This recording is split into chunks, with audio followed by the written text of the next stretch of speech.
G'day, I'm Darren Keating, CEO of PMA Australia and New Zealand. I'm here with Charles Cameron, who's the CEO of RCSA. Today we want to talk a bit about labour sourcing. It's a big challenge for a lot of people in the produce industry, and I'd like to talk about Staffsure, which is why I've got Charles here today. Charles's background, can you start off by telling us a bit about who is RCSA, what you do, and how you ended up being involved in the produce industry? Yeah, thanks Darren, and thanks for the opportunity to talk to the PMA members about Staffsure. RCSA is the peak industry body representing the recruitment, labour hire and workforce contracting industry. So we pick up the majority of the major players in the industry and represent around about 65% of the total volume. So Staffsure really is an initiative to make it easier for PMA members and other clients using labour hire workforce contracting to make a smart, ethical buying decision to reduce risk. Excellent. So we've talked about non-compliance and basically people not meeting the legal requirements. In particular in relation to labour hire is what we've called it. I know you referred to another term such as on hire or labour sourcing. Yep. Can you talk about what some of the challenges in that space are that this program hopes to address? Yeah, look, one of the things that PMA members are probably acutely aware of, Darren, is the fact that the lawmakers and really the politicians are looking to focus more upon, addressing issues in what they call price makers, those who engage suppliers of labour. So we're very much aware the fact is that there are a number of providers out there. There's a low barrier to entry in this industry, and there's a number of providers out there who are providing services that are clearly substandard, and that creates an increasing liability for PMA members. So things like what's called accessorial liability or joint liability under work health and safety law. It means that if an organisation, a PMA member, actually uses a labour hire firm and that firm is not paying their workers correctly, then there's actually a joint liability, or they become an accessory and they can actually be penalised. So this is very much a program designed to work cooperatively with PMA members and other buyers of labour hire services to make it, as I said earlier, really a simpler buying decision, and also to reduce the potential liability of the client who uses those services. So it's a big issue, and it's also one to protect the brand of fresh produce, which I think it's fair to say has come under a bit of attack in relation with the engagement of dodgy labour hire firms.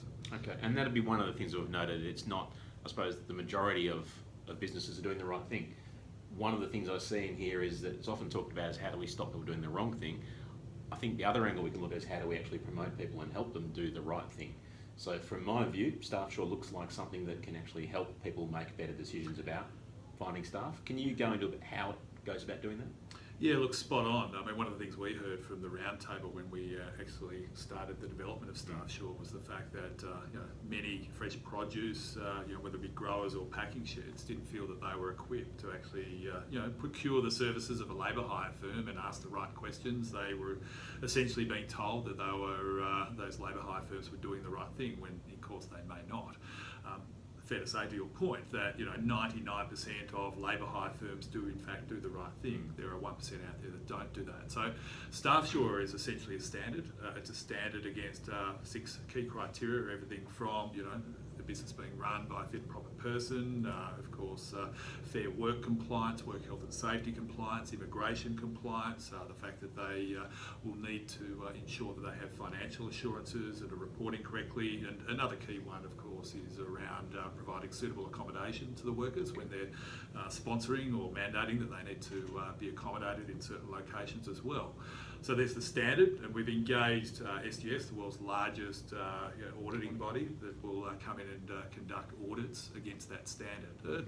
It's like a quality assurance type approach, but it's not quality. This one's around compliance. And one of the things is that it's an audit of the labour hire provider, not of the growing business. Yeah, really good point. So one of the things we heard is that many of the growers didn't want an auditor coming in and conducting an audit of them. They have their own audit and compliance obligations. This is very much an audit that's conducted of the labour hire firm, or what we call a workforce contracting firm, and they'll come in and conduct an audit once every 2 years. If they identify a number of non-compliance elements, then they may require them to do it each 12 months or even more regularly than that as well, Darren. Okay, so we're going into, this is a new program. We're heading into a time which, of year which is typically a lot of harvest work going on. How do my members go about finding out more about Staffsure? or finding out which businesses are actually certified to it or in the process of that? Yeah, good question. So we've just completed the pilot program. We're refining that. We're working with the National Farmers Federation and a range of other peak industry bodies like PMA to refine it. We're looking to launch it in November. There will be a central registry that you can log onto online, and we'll provide PMA with information of that, so that as each and every workforce service provider or labour hire firm becomes certified against Staffsure, a grower or a packing shed or a PMA member will be able to go and log on and confirm whether they have met the standard, and if they haven't, have they commenced the process, where are they up to in that process. So you've got a bit of a pathway towards fulfilling or meeting the certification criteria, because we are fully aware at the same time that there still needs to be a supply of labour into your members. So of course there are crops there that don't just sit and wait for certification, they need to be picked. They have to be picked. Yeah. So it might be now, I suppose, the best time to start talking to your current labour hire providers and partners in your business there is to say, ask them, have they heard of Staffsure? Yep. Ask them to, or what are they doing to ensure they're meeting the legal requirements? Because I know a couple of states have gone down the pathway bringing in their own legislation to cover that. Yeah. So I think now would be a good time to ask the question and get them thinking about it, so they can start working towards getting involved in the program. Yeah, look, absolutely. I mean, one of the simple questions you could ask, it doesn't necessarily just need to be around Staffsure at this point in time. It could really be, how can you prove to us that you complying with the law? Over and above them simply saying, well, we're complying with the law. So there might be some other ways in which they can do that, but essentially over the course of the next 6 to 12 months, there'll be a really simple way for these firms to go and demonstrate over and above their words, which sometimes can be a little bit hollow, that they do meet a certain standard. So we would be asking PMA members over the course of the next 12 months to really promote the labour hire firm goes off and proves their bona fides by being certified against the Staffsure standard. If they want to get further information on that, that'll be available on our website, rcsa.com.au. We're also developing a dedicated Staffsure website, which will of course provide to PMA as well, which you can push out to your members. Right.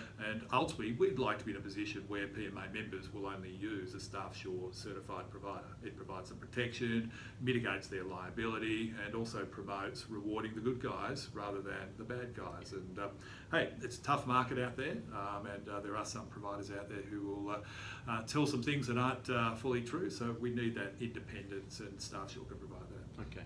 And this would be a way of demonstrating whichever part of the supply chain you're in, you could use that as evidence, I suppose, towards either meeting your customers' requirements and even the state legislation. So you've been talking with the various state jurisdictions about meeting the legal requirements that they have in there? Yeah, absolutely. So look, we're a little bit concerned about licensing being introduced by state governments. We would prefer to see a nationally consistent scheme, and Staffsure is nationally consistent. In fact, we're even looking to roll it out in New Zealand as well. We're a little bit concerned, as I say, around the politics of the state-based schemes. We've had discussions with the state governments, and we're talking about what's called mutual recognition, where if they're Staffsure certified, then they will be mutually recognised under the state licensing scheme as well. So you get the benefit of 2 for 1 by using a Staffsure certified provider. All right, excellent.